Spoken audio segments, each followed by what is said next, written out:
మన శంకర్ వరప్రసాద్ గారు movie review. నాకు మూవీ ఎట్లా అనిపించిందంటే జస్ట్ యావరేజ్ అనిపించింది.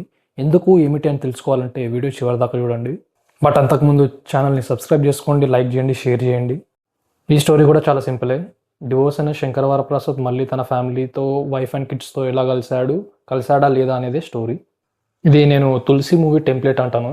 తులసి మూవీ అండ్ ఈ మూవీకి సేమ్ బీట్స్ ఉంటాయి అక్కడ ఇక్కడ కూడా. అండ్ కామెడీ ఏంటి అంటే అక్కడ నయనతార, ఇక్కడ నయనతారనే. సో ఈ మూవీ విషయానికి వచ్చేస్తే ఫస్ట్ హాఫ్ చాలా ప్లెజెంట్గా వెళ్ళిపోతుంది, డీసెంట్ అనిపించింది. Like Nayanthara and Chiranjeevi love story కూడా ఎస్టాబ్లిష్ అయిన విధానం కానీ ఇంకొంచెం బాగా తీయొచ్చు అనిపించింది. బట్ స్టిల్ ఉన్నంతలో వాళ్ళు క్యూట్గా డీసెంట్గా తీశారు. అండ్ పిల్లలు అండ్ చిరంజీవి గారి మధ్య సీన్స్ కూడా బాగా వర్కౌట్ అయినాయి. అండ్ మధ్యలో వచ్చిన సాంగ్స్ కూడా వినడానికి ఓకే ఉన్నా చూడడానికి అయితే బాగానే అనిపించినాయి. అండ్ ఇబ్బందికరంగా కూడా ఏం అనిపించలేదు హర్డల్ లాగా స్టోరీకి. సో ఫస్ట్ హాఫ్ డీసెంట్ అనిపించింది మంచిగా. అండ్ తర్వాత వచ్చిన సెకండ్ హాఫ్తోనే నాకు ప్రాబ్లం. సేమ్ భరతమావశేలకు విజ్ఞప్తి మూవీలో ఏదైతే ప్రాబ్లం ఉండిందో నాకు ఈ మూవీలో కూడా అదే ప్రాబ్లం ఉండింది. అక్కడ ఫస్ట్ హాఫ్ వర్కౌట్ అయింది, ఇక్కడ ఫస్ట్ హాఫ్ వర్కౌట్ అయింది. బట్ సెకండ్ హాఫ్ రెండిట్లో కూడా ఫ్లాట్ అనిపించింది. అక్కడ ఉన్న డ్రామాని జనరేట్ చేయడం కానీ ఆర్ ఎస్టాబ్లిష్ అయిన డ్రామాని కనీసం ముందుకు తీసుకెళ్లడంలో కానీ 2 మూవీస్ ఫెయిల్ అయినాయి. ఎందుకంటే ఈ మూవీ స్టోరీ చాలా సింపుల్. శంకర వరప్రసాద్ డివోర్స్ అయిన తర్వాత తన వైఫ్ అండ్ కిడ్స్తో కలవడానికి చేసిన ప్రయత్నాలు ఏంటి అనేదే ఈ స్టోరీ. అండ్ దీని చుట్టూనే సీన్స్ అన్నీ ఉంటాయి. ఈవెన్ దో మనకి ఇంటర్వెల్ ముందు ఒక కాన్ఫ్లిక్ట్ పాయింట్, ఒక వేరే ప్లాట్ పాయింట్ ఒకటి ఇంట్రడ్యూస్ అయినా కూడా అది సెకండ్ హాఫ్లో అంత సీరియస్గా మూవీ టీం తీసుకోదు, మనం కూడా అంత కాన్సన్ట్రేట్ చేయము. బికాస్ మన మెయిన్ కాన్సన్ట్రేషన్ అంతా ఈ ఫ్యామిలీ డైనమిక్స్ చుట్టే ఉంటుంది. బట్ ఆ ఫ్యామిలీ కాన్ఫ్లిక్ట్ని కూడా చూపించిన విధానం కానీ ఆర్ రాసుకున్న విధానం కానీ అంత బాగాలేదనిపించింది, ప్రాపర్గా బిల్డ్ చేయలేదు. అండ్ మోర్ ఓవర్ ఆ కాన్ఫ్లిక్ట్ పాయింట్ ఏదైతే ఉందో విలన్ది, అది డైరెక్ట్గా రాజా ది గ్రేట్ నుంచి బీట్ లేపేసి ఇక్కడ పెట్టినట్టే అనిపించింది.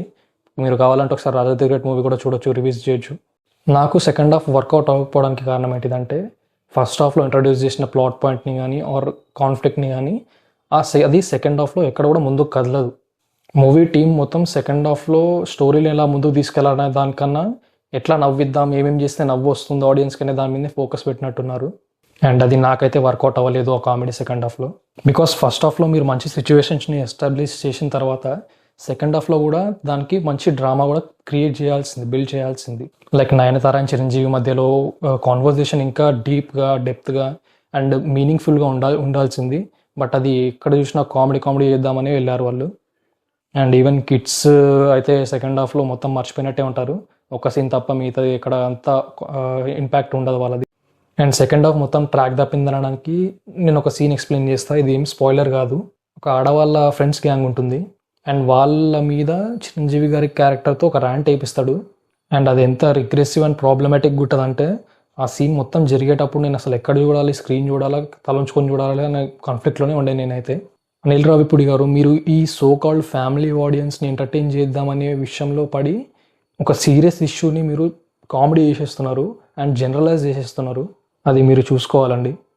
ఎందుకంటే మీరు ఫ్యామిలీ ఆడియన్స్ అని కన్సిడర్ చేస్తే చాలామంది మొగాళ్ళల్లో రిగ్రెసివ్ అండ్ ప్రాబ్లమాటిక్ ఐడియాలజీతో బతికే వాళ్ళు ఉంటారు.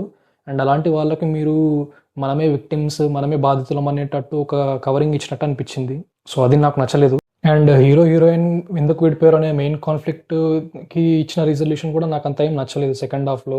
అండ్ జరీనా వహాబ్ గారి క్యారెక్టర్ తోటి ఒక డైలాగ్ చెప్పిస్తారు నయనతారకి, అండ్ అది కూడా చాలా ప్రాబ్లమాటిక్ ఉంటుంది నాకైతే. సో ఇంకా ఇది ఆపేసి మొత్తం మూవీ ఎట్లా అనిపించింది అంటే ఇట్స్ జస్ట్ యావరేజ్. వెంకీ వచ్చిన తర్వాత సెకండ్ హాఫ్లో కొంచెం పికప్ అయితేనట్టు అనిపిస్తుంది. బట్ స్టిల్ అది ఫోర్స్డ్ క్యామియోలకనే అనిపించింది, ఎక్కడ ఆర్గానిక్గా రాసుకున్నట్టు అనిపించలేదు.